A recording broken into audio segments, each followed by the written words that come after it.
We have here Hajj Ali, right? It's a playwright, artist, and activist, teacher, consultant, and a jogger.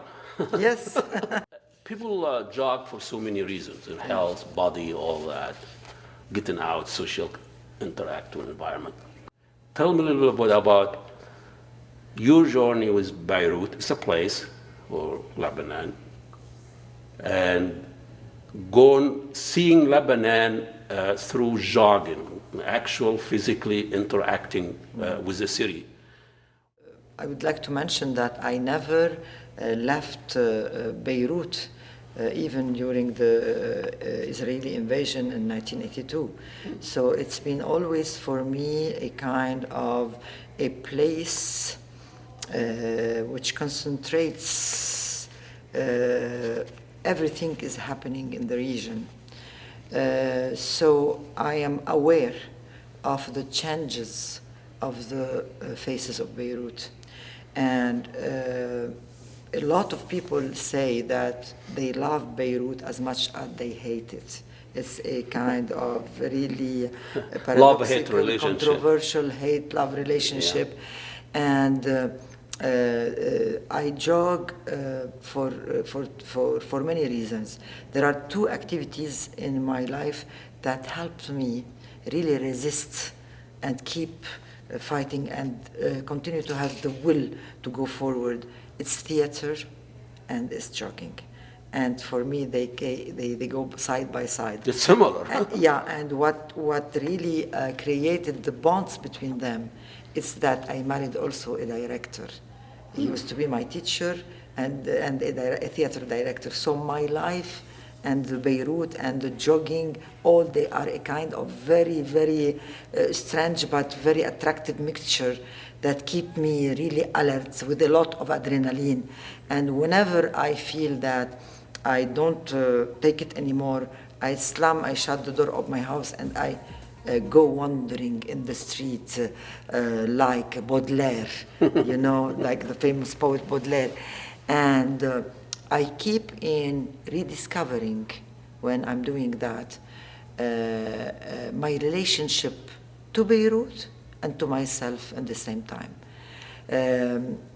It's a very fast ongoing changes, really. And it feeds each other. Yes, it feeds each other, and because I see how much Beirut is being destroyed systematically by the corrupted government that we have, more and more and more, they really don't stop. So this creates for me a lot of challenges. And as much as I feel angry, as much as all of a sudden, I jump inside a kind of a parallel world. I begin to dream. As a form of escaping, or you want to reflect on what you've seen? No, both. I both. See. And this is how the premises of the play came to me. And the play is very, very, very critical and very courageous play. Well,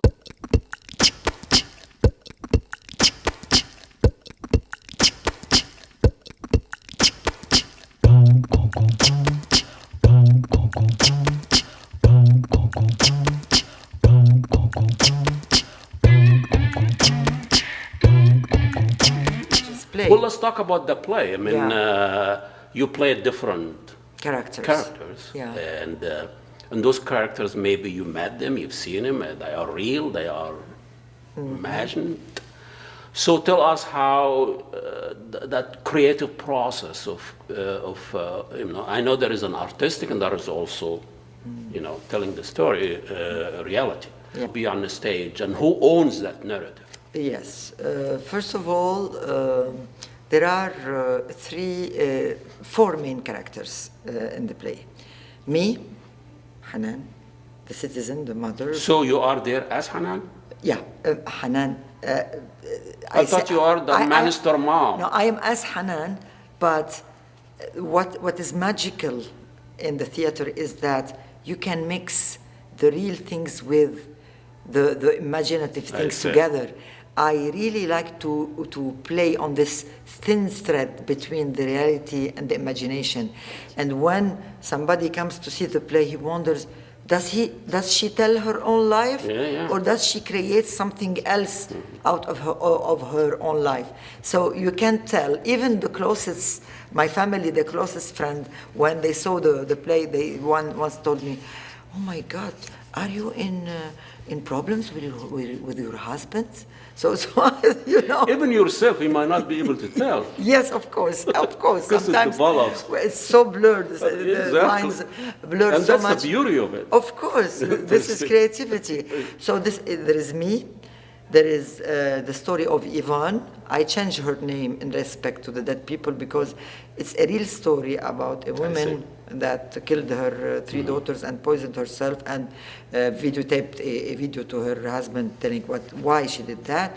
And the story of Zahra, a woman from South Lebanon, also a real woman that lost two of her children as martyrs during the invasion of 2006 by the Israeli, and lost the third and the last child when he got to fight in Syria.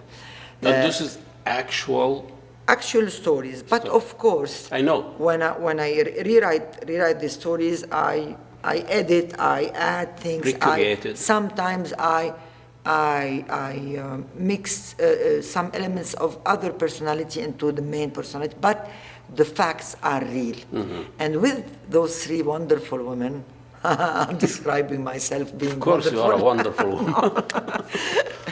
So there is the great Medea, the Greek, wonderful role, the barbarian, the son, the daughter of the god of the sun, and who married Jason, who comes from another city.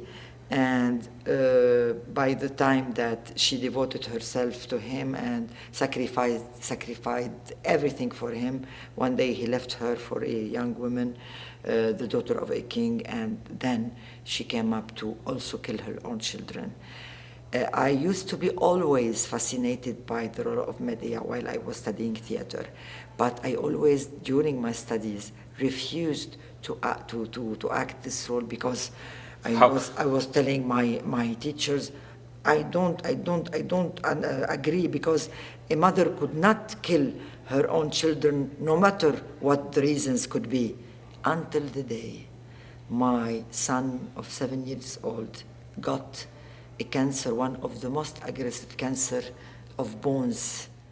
And when by the time he got a lot of suffering and I couldn't do anything for him, I surprised myself one day while jogging that I was dreaming of putting a cushion on his face and keep on pressing with the utmost of my life of love until he died.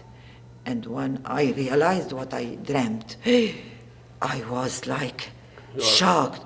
I said, my goodness, so I'm a little piece of this giant puzzle, awful puzzle, which is Medea.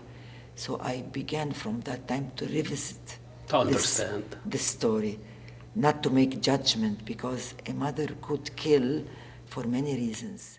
Of course, because this dream about killing my son came to me while jogging, so I began to gather all the pieces that I wrote during, or I imagined through jogging, and I did the monologue, the first 15 minutes about me jogging in the city and going from my intimate life, little by little, to slip into the shoes of Medea, the big Medea, the mythical Medea, and from the mythical Medea to slip into the shoes of Yvonne and of Zahra.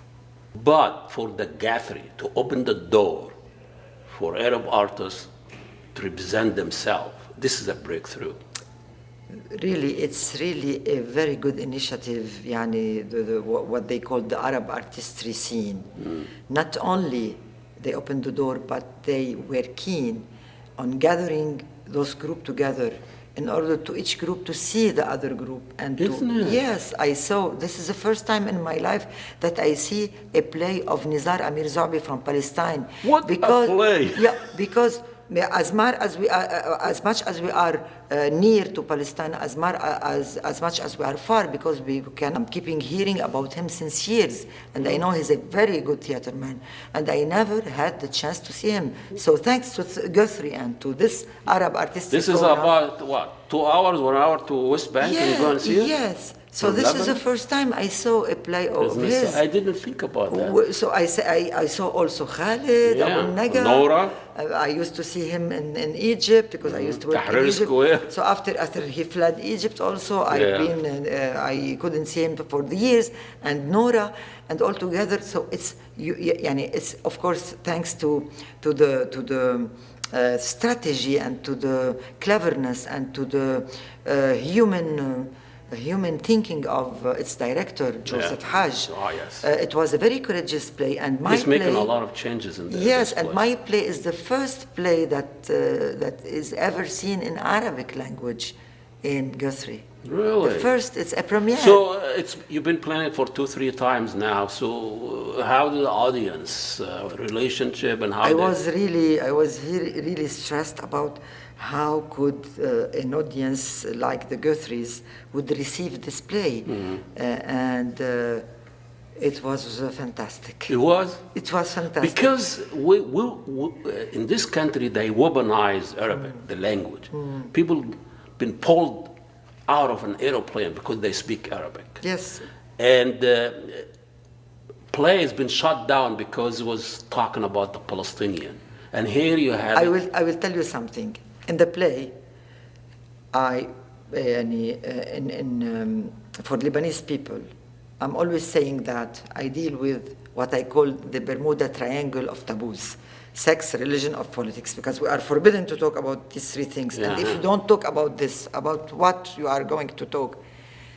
But in the same time, this play is breaking more taboos for the foreign audience. Why? Because usually, as you are saying, they have a lot of prejudices about preconceived ideas about what could be a woman, an Arab woman, an Arab woman actress, and an Arab woman actress who respects the traditions like me. And her language. And that she will play in Arabic. When they see the play, and when they see how much the content and the form is really very, very contemporary, and when they see me very free on the stage, they hardly believe their eyes, and you can see the positive shock in their eyes, and that's why they adhere. And you cannot imagine, they began to laugh from the first 5 minutes, and I couldn't. An Arab woman that has sense of humor, what a concept. Yes. Well, also, that's also, this is the problem with the Western audience or our relationship with the West and Orientalism, started with Orientalism in the 18th century. Either they look at us as kind of Islamophobia, or also as a barbarian or as exotic, Islamophilia. I love everything about the Arab, but this also, we don't need that. We don't need your opinion. Play raise a lot of questions and a lot of, not just breaking a stereotype, but also as art, is telling story of human beings that resonates with everybody. Internationally, yes. Yeah, universal. You performed this 100 times or more in Lebanon, and you went all over Lebanon, not just Beirut. Tell us your relationship with the audience there, especially the one who comes and who never seen anything like that unless you let them in free. Yes. The play was shown till now more than 180 times all over Lebanon. And I was keen from the beginning, from the time I put the concept of the play, that I wanted to let it be minimalist, So I can travel with two boxes to tour all around, and I went to remote villages, remote areas where maybe nobody had given a play before, and of course, as you said before, the interaction with the play is always very, very adherent, very positive, because it touches a kind of human issues wherever it goes, either in Lebanon or outside Lebanon. But of course, I have to describe in details how the Lebanese society and the geopolitics of Lebanon is made of, because as you know, for a period of time during the 60s and the 50s maybe, Lebanon used to be a kind of the different communities and different religions used to be a kind of a richness for the community, and we were dreaming of really doing a kind of civic state where everybody could be equal. But as you know, Lebanon originally, when it was created on a kind of confessional state, like the president of republic must be Maronite, sectarian. So this now pop up, this mentality, since the war and the end of the civil war in 1990, had popped up and became more strong, infiltrated in the Lebanese spirit. Culture. Yeah, unfortunately. And so the fighters and the militiamen, now they are our governors. Running the show. Yeah. And each one of them is being possessing an area in Lebanon. So depending on where you go, there is a political sensitivity. Yeah. So people kept on telling me, you are dealing, for example, with the issue of martyrdom, and for some people in Lebanon, for some region, this is very, very sacred, and you will not be well received. So it's dangerous for you to go there. So I kept telling, if I'm going to preach the converters, why doing theater? So I have to go where I have to stir stagnant water. This is the role, the original role of the agora of theater. When it was created, the theater was created to really put on stage among citizens critical issues and to discuss them. You raise questions, you don't come up with answers. Yeah, we raise questions, but out of a discussion of very critical issues.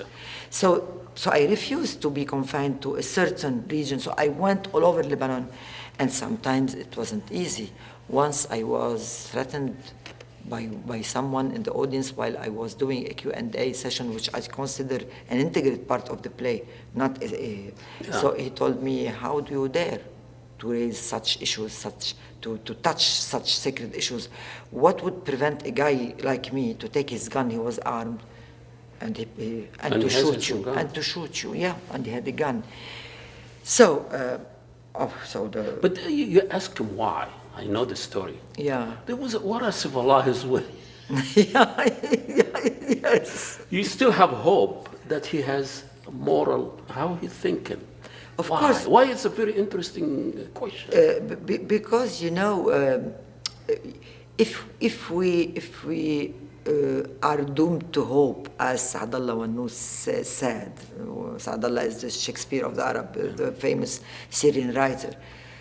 We have to really be aware of the different mentalities, and sometimes to know how to deal with such mentalities, and to understand them, and to really try to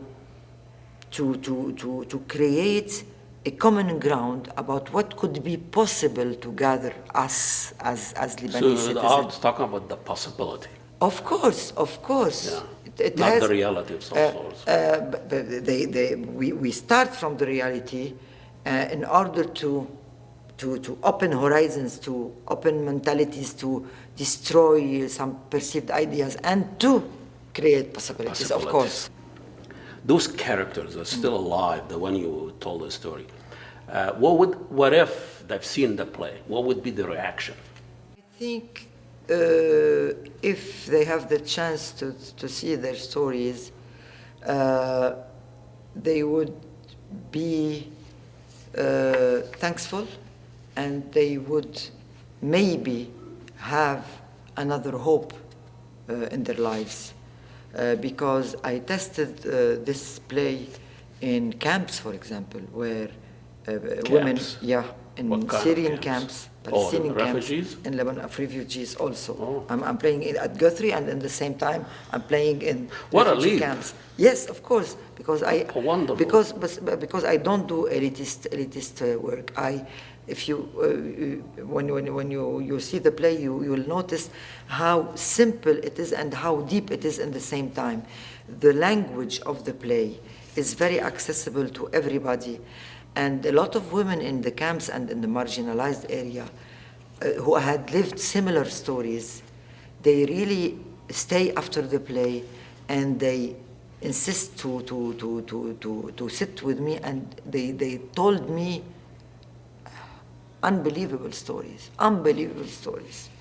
So and sometimes they tell me that they are telling me stories that they have forgotten themselves. Oh, Yeah. sometimes that happens. Yes. And now after seeing the play, they have the courage to tell it again. And usually it's not a monologue. You'd like to interact with the audience. It's like a dialogue. And it was a cute story that there was a poison in one of your plays, and you want to hand it to... Yes, somebody was actually taken by that. A lot of people when I because it's a very sometimes I also I like to mix fiction and reality. I like to mix also drama and humor. So when I feel that the play had touched a lot of tragedy, I cut it and I interact with the audience. So I made myself a fresh fruit salad, and I offer it to the audience. And when I offer it to the audience, after have heard the story of Yvonne with the poisoned fruit salad, they in the salad. So my goodness, how powerful is theater? The power of theater. They could sometimes let you think that this salad could be poisoned. And of course, after that, all people will become laughing, because this is a very, very nice part of the play. Second, I would thank you so much for coming and give us the time.